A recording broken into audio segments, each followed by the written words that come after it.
घरात मका चिवडवतो म्हणून पद्धतशीर कांदा टमाटा गिमाटा कापलं, वरनं लिंबू गिंबू पिळलं, 4 पाणीपुरी असं चुरा करून वरनं टाकलं आणि आई घातल्याच्या आईची गाण मोबाईल पडला.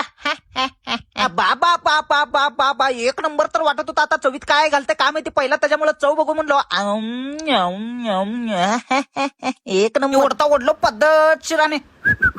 जरा झोपा म्हणलं तेवढ्यातच औचिरी आला. औचिरी शांत बसत जा की रे कवा तरी म्हणलो. जेव्हा बघील तेव्हा चुळबुळ चुळबुळ करत बसतो म्हणलो. आणि साहेब दमाने तुमचं कुतायचं बघून मला संडास आल्या म्हणलो. साहेब थकल्यावर या साहेब जरा चहा बिस्किट खाऊ म्हणलो. पद्धतशीर 6 बिस्किट एकत्र केलो आणि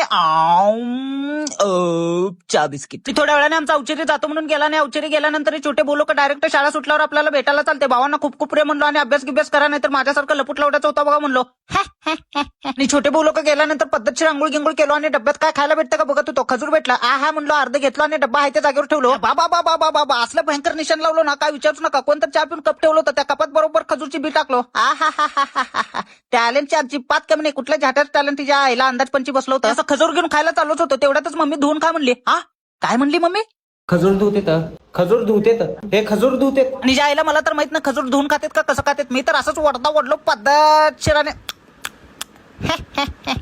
पप्पा आले, पप्पा आले.